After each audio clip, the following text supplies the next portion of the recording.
Hello everyone, this is Erik, the Asian movie enthusiast, and these are 15 Japanese films from the 2000s that you should watch. Let's do it. Swing Girls, 2004, this is a comedy. A group of flunky schoolgirls take up jazz in this hilarious film. Lots of hijinks occur, which include lunch trips, money-making schemes to buy instruments, and musical debacles, of course. The laughs just keep coming, while incorporated within a distinctive cinematic approach that avoids over-the-top silliness, for the most part, in favor of quaint, well-timed events. The featured comedic set piece occurs midway through, and is very creative in its style of camera work. The pacing is fast, the characters are lovable, and the finale has some catchy music for sure. Juri Ueno is great in the lead role. This is a must-see, and quite simply a perfect comedy, by director Shinobu Yaguchi. Adrift in Tokyo, 2007. This is a drama comedy. A surly debt collector offers $10,000 to a guy if he agrees to accompany him on a walking trip around Tokyo. Along the way, they bond together, meet various people, and come to terms with their own lives. A very reserved comedy that focuses on the humor of everyday things, and it does a very good job of showcasing those moments. All of the characters are entertaining here. The acting is top-notch by Joe Odagiri and Tomokazu Miura. There's also a very amusing, related side story regarding the co-workers of the collector's wife. This film by Satoshi Miki is also a great walk-along travelogue of Tokyo. So if you want to get a good feel of how Tokyo looks, this is actually a good film. Gives you a lot of nice images. All Around Us, 2008, a drama romance. Dysfunctional marriage and depression are the themes in this film that chronicles the life of a married couple over the course of a decade.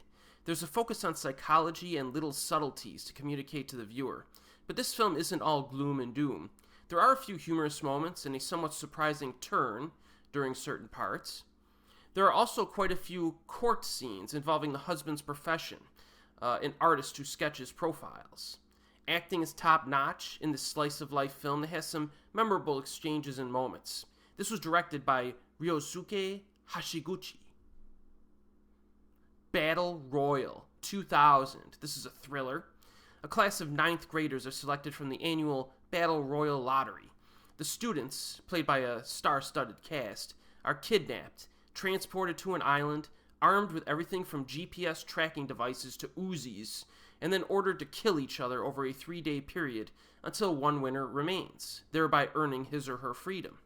A variety of cultural and moral dilemmas are explored in what is one of the more controversial yet purely entertaining films in recent memory. Amazingly, the viewer is quickly pulled into this game of death and, as events progress, begins to root for some students while hoping for the demise of others.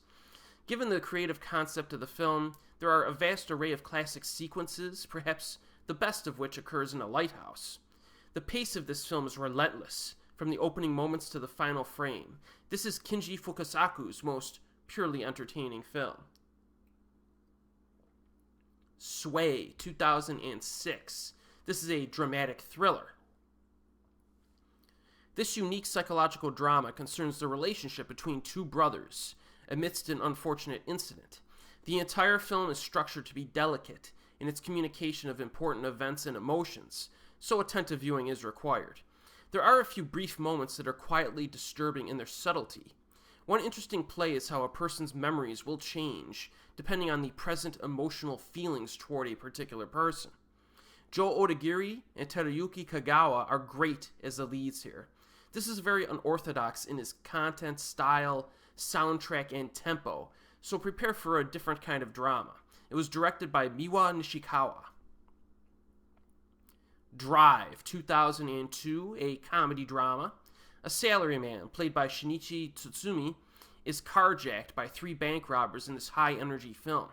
The storyline is more than simply the 4 men avoiding cops. It's almost like a comedic version of the film Nine Souls, because the criminals, one at a time, find their calling in life while laying low and meeting people. The opening 40 minutes of this is an impressive display of humor.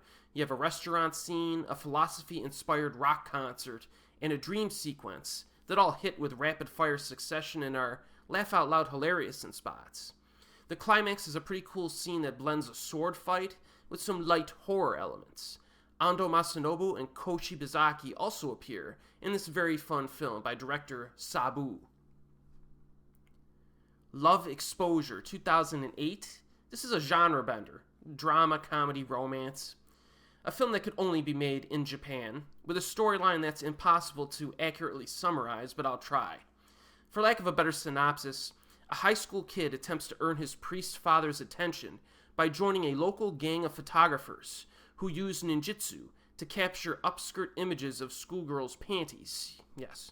And along the way, he attempts to earn the love of a girl while defending his family against the influences of a brainwashing cult. Now, this film blends a number of themes and elements from conflicting genres with such assured first-rate direction and script writing that it somehow comes together into a cohesive, convincing whole. It's one of those unique films that exhibits great quality in the face of its absurd plot developments. Director Shion Sono has a real knack for expressing perverted ideas in interesting ways.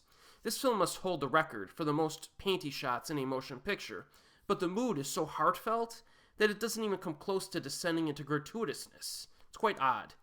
Love Exposure made me an instant fan of Hikari Mitsushima, and that still has continued to this day. This is tremendous stuff that actually does justify its 4-hour runtime. A Snake of June, 2002, a dramatic thriller. This film is about a married woman who is blackmailed into overcoming her sexual repression. Despite the implicitly sensual nature of the topic itself, this movie was tastefully done, promoting sexual fulfillment within the bond of marriage. There are some rather erotic moments, one of which occurs in a rainstorm. You'll see that one coming. And water is omnipresent and plays an important symbolic role at certain times. The cinematography is gorgeous, with the entire film soaked in blue-tinted monochrome. Asuka Kurosawa is fantastic in the lead role. At only 77 minutes long, this is a condensed and sometimes surrealistic dive into sexual fulfillment that explodes with originality. This film by Shinya Tsukamoto transcends the typical erotic thriller genre designation. Seagull Diner, also known as Kamome Diner, 2006, is a comedy drama. A Japanese woman opens a small diner in Finland and interacts with her customers, as well as 2 other Japanese women. The strength of this film is the charming relations between the characters, as well as the uber-pleasant mood and warmth that emanates from every single scene. I wanted to crawl through my television set and order some hot coffee and cinnamon rolls while watching this. Lots of food preparation is shown, so watching this movie on an empty stomach is a really bad idea. This is an excellent example of how quaint character interaction can carry an entire film. I'm always in a good mood after watching this film by Naoki Ogigami.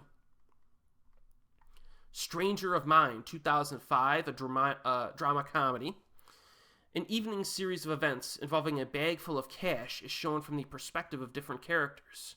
The script here is ultra sharp, clever, lighthearted, and provides the basis for a very engaging film. The structure is layered, which means that many events occur off-screen that are eventually revealed through the subsequent shifts in character perspective. Be sure to bring your brain to the party and pay attention to the details. The humor is subtle and noteworthy. This is a laid-back film by Kenji Uchida, but it's very good, very entertaining. The Korean remake, Couples, from 2011, is also a must-watch. The Hidden Blade, 2004. This is a drama. A samurai is faced with a series of honorable challenges as Japan begins to westernize their weaponry. This film focuses on 2 dramatic plot lines: Katagiri's relationship with his housekeeper Kie, and his obligation to deal with a former friend turned rebel. The character development is exceptional, with realistic, endearing characters that must overcome some difficult conflicts. Some laid-back humor is peppered throughout.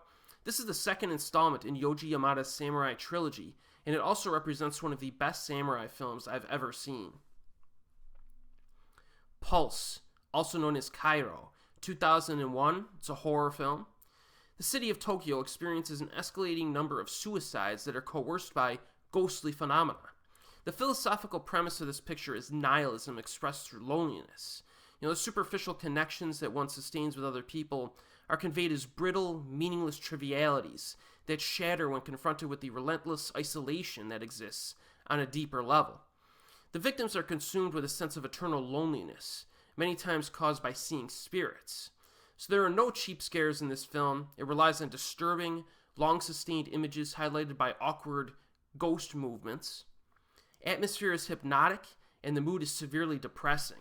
Character design, sound design I should say, use of silence, framing of shots, and use of light and shadow are all outstanding in this. Classic scenes abound in this tour de force by director Kiyoshi Kurosawa that's not really unified by plot, but more so by motifs, feelings, and imagery. Symbol 2009, a comedy drama. A man in polka dot pajamas wakes up in a large white room with hundreds of sculptures and cherub dongs on the walls. And when he pushes a dong, a random object falls from a trap door. Yeah. Meanwhile, a Mexican wrestler hitches a ride with a surly nun and prepares for his next match. So describing this film as bizarre would be an understatement, because this is definitely one of the most creative films out there. Much of the runtime shows the pajama guy as he attempts to figure out a combination of objects to escape the room. Comedy ensues when he fails. The title of the film comes into play during the long finale, which uses a series of images to convey a metaphysical theme. If you're in the mood for something different, watch this film by Hitoshi Matsumoto. Nobody Knows, 2004, a drama. Hirokazu Koreeda directs this film about 4 little children who are abandoned by their mother and forced to survive in their apartment with limited money and resources. The children are mature for their age, but become increasingly anxious as the film progresses and their living conditions deteriorate. Clocking in at about 140 minutes, this is a longer sit, but the interactions between the characters help to maintain interest. It is a dramatically impactful experience. Vibrator, 2003, a romance drama. A mentally, emotionally unbalanced woman begins a love affair with a truck driver and accompanies him on a road trip. This film does start awkwardly at times, but the art house style character interaction, high quality acting, and dialogue are very good. The inner suffering of the woman is proficiently and realistically expressed through spoken thoughts, her bulimia, and even anxiety attacks. Interestingly, the time spent with her lover acts as a temporary remedy from her afflictions.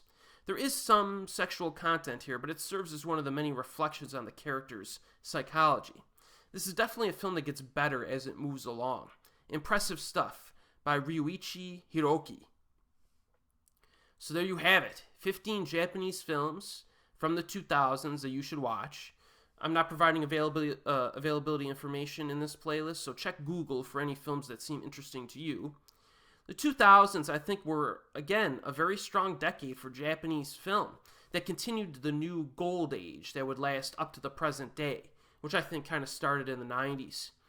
This actually could be my favorite decade for Japanese film when I look at what came out during the 2000s. Certainly underappreciated to a certain extent, because there's a really deep pool of quality titles to explore.